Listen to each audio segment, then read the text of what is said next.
The En-Nígaldi-Nanna Cylinder by Nabû-Naꜣid. When Nanna desired an entu, the son of the prince showed his sign to the world.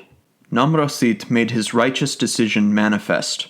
Nanna, lord of the crown, bearer of portents for settlements, made his sign requesting an entu known to Nabû-Naꜣid, king of Babylon, patron of E-Sangil and E-Zida, and reverent shepherd who diligently visits the shrines of the great gods. During Ulūlu, on the 13th day of the month of the workings of the goddesses, the fruit became eclipsed and set during his eclipse. Sin desires an entu. Such was his sign and his decision. I, Nabû-Naꜣid, the shepherd who reveres his holiness, was awestruck by his true command. I heeded and fretted over this request for an entu. I diligently visited the shrines of Shamash and Adad, the lords of divination, and Shamash and Adad answered me with a firm yes. They wrote a good omen in my divination, an omen portending the desire for a priestess, the god's desire for a human mate.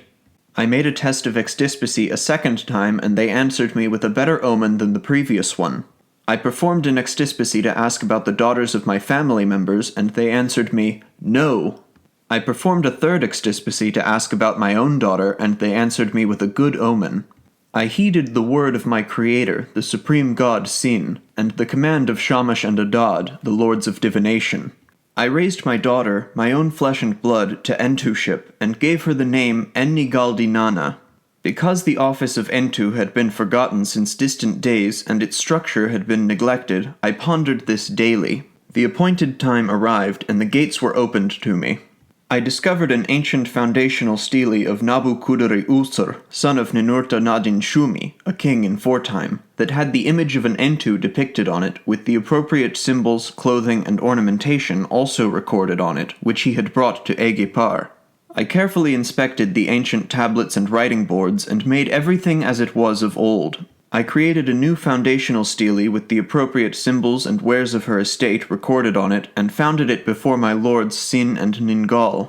At that time, Egipar's pure cella, the place inside which the entu's rites are carried out to completion, the place was abandoned and had fallen into disrepair. The inside was overgrown with wild date palms, an orchard's worth of fruit.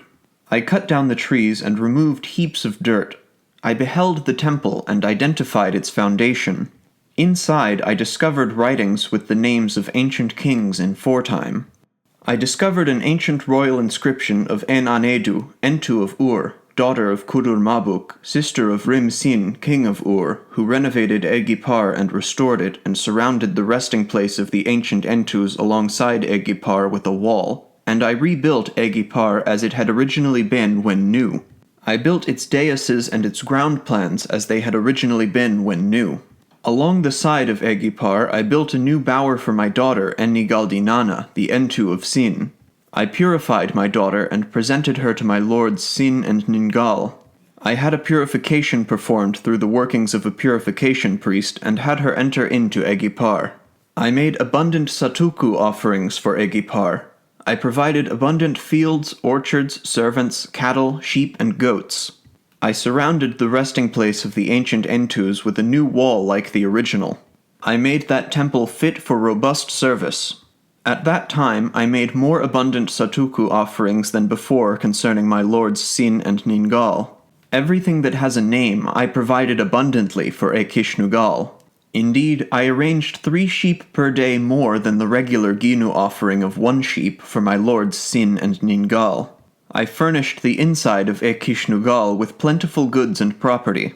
In order to keep the Bursagu offerings pure and prevent ritual mistakes, I installed Ramku priests of Ekish-Nugal and the temples of the gods, an Enu, a purification priest, a Zabardabu handler, a brewer, a cook, and a miller, as well as a builder, a courtyard sweeper, a head doorkeeper, a house courtier, a Lagaru priest who performs Takribtu rituals, singers who delight the hearts of the gods, and those priests called by name. I cleansed them and consecrated them for my lords Sin and Ningal. May Sin, the bright god, lord of the crown, light of the people, supreme god whose word is righteous, be gladdened by my deeds and show love to my kingship. May he fullen my life to last into old age and not allow rivals to arise opposing me. May he make each moon a manifest token of my welfare, Fix the crown of my kingship to my head for all time, and secure my dynasty to the throne in aftertime. When you renew yourself at each moon, may I always find in you good portents. May the Supreme Lady Ningal speak good things about me before you. May En-Nígaldi-Nanna, my own beloved daughter, be steadfast before you, and may her word be righteous. May her work be pleasing to you, and may she avoid ritual mistakes.